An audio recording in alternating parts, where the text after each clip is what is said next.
Chair, the first question came from Honorable Wanyonyi on the issue of grace period. Chair, we have a certain characteristics picked from the current lenders. This ASLA fund did not just drop. It's out of a certain pilots practice and the market reaction to what has been going on. You are aware, Chair, of certain products by banks and techno and fintech companies that have been lending. Many Kenyans have been going to even Shylocks. And the intervention we're making is to reduce and minimize the pain Kenyans and small and micro enterprises have been going. So in this case, part of the intervention will be provision. Instead of a day refund, we have a period. There will be those who will get 1 week, there will be those who will get 2 weeks, and depending on the credit score, using the fintech technology, which is scientific, we will be able to extend, and people will graduate from micro, small, and medium. And once you attain the medium level, we will now offload you to other organizations which have bigger lending capacity, like banks, ICDC, and even multinational. We have companies like Ako Industries, Nice and Lovely, Mastermind, who are incubated at Kenya Industrial Estates, and today they are multinationals. They have attracted interest from international companies. They have partnership. Ako Industry is a household name now, and they started as a small and micro. I believe by intervening this way, we will be able to graduate many small and micro enterprises to multinational companies. There was a question by Honorable Murungara, I confirm, my schoolmate and senior, about the ASLA fund, the location of the ASLA fund. Chair, we would want to change things. We've talked about WESO fund, youth fund, and even women fund, and there have been challenges in uptake and even the impact. We would want to do differently the application, the implementation, and utilization of the ASLA fund. And we want to utilize our digital power to improve. Many Kenyans now, over 36 million Kenyans, have mobile phones. And there are people, the cooperatives, just extending to Honorable Pkosing, we have cooperative movement in 43 counties. We have 1 branch in West Pokot, and no cooperative movement in Wajir, Mandera, and Garissa. It is my duty and responsibility to promote cooperative movement, because we have seen the power of cooperatives in housing and land settlement, the power of cooperatives in education, the power of cooperatives in transport, the power of cooperatives in farmer and productive sectors, coffee, tea, bioritram, and milk. 70% of this produce comes through cooperatives. So we cannot underestimate the power of cooperatives. We can only do better by empowering, grouping people, harnessing their small resources, and creating power using the collective savings that we will realize. So I would ask that allow us to do it different. However, Honorable Murungara, I will involve Parliament and stakeholders in every step of the way to ensure that we don't jump any step in delivery of the ASLA fund. Honorable Pkosing, on the SACCOs and cooperatives. Honorable Chair, I want to state here categorically, I have taken note.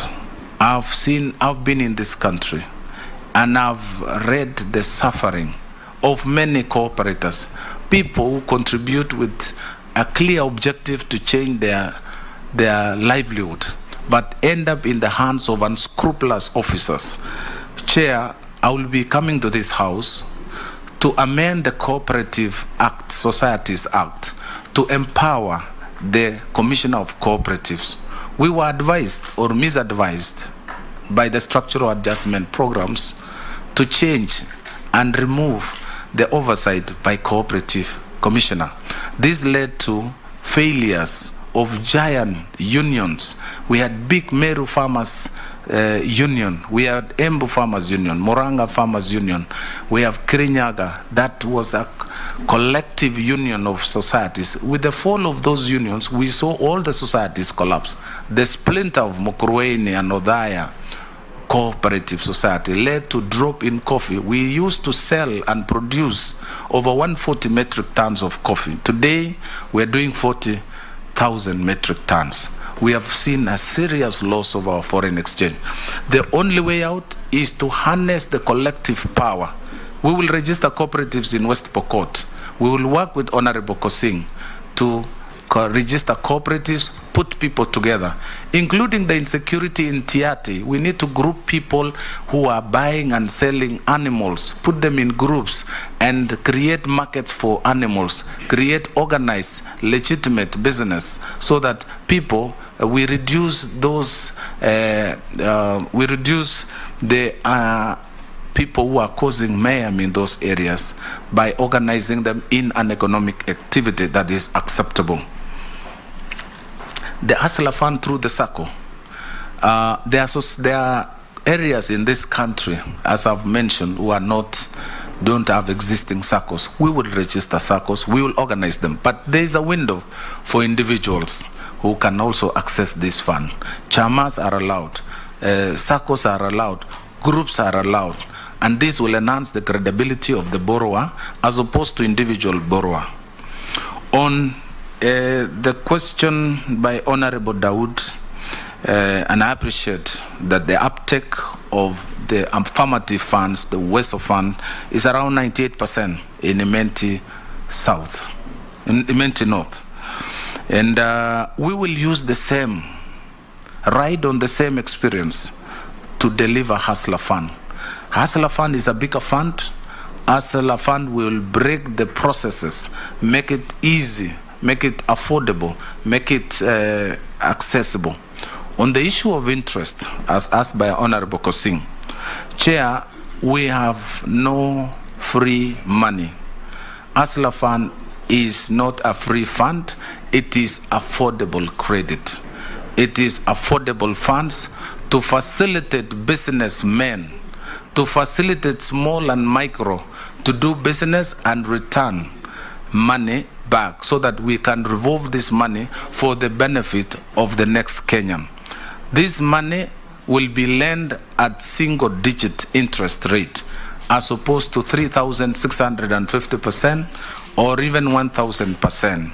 We will minimize the credit, minimize the rate to single-digit. Chair, cooperatives are going broke. I agree with you, Honorable Dawood.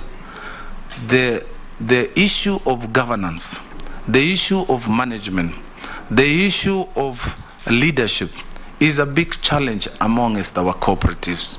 We've seen the famous giant Chwele farmers, Honorable Chair, come down because the leaders have taken advantage of unsuspecting members of the society.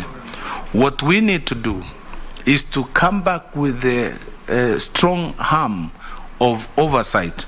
We will need to strengthen SASRA. We'll need to create deposit protection facility. We need to create a common central liquidity facility for the SACCOs so that SACCOs can borrow from each other the way banks borrow from each other. We will need to have inspectors at the SACCO and ensure, I've seen buyers or off-takers of farmers' produce collude with society officials to underprice the farmers' produce, but lend money without control, and we will need to control borrowing. Not everybody should be allowed to lend to a society because we've seen this being abused. We have SACCOs who are holding assets of 9 billion in Eldoret, a certain SACCO. They hold a less asset than the amount they have borrowed.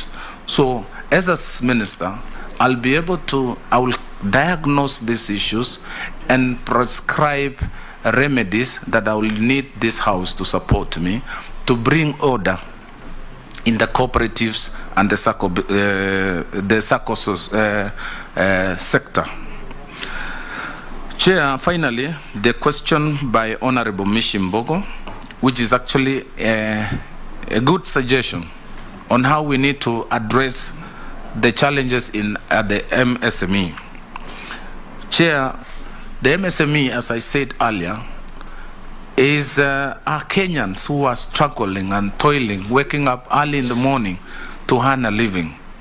And sometimes they suffer from government policies that again undermine their hard work. They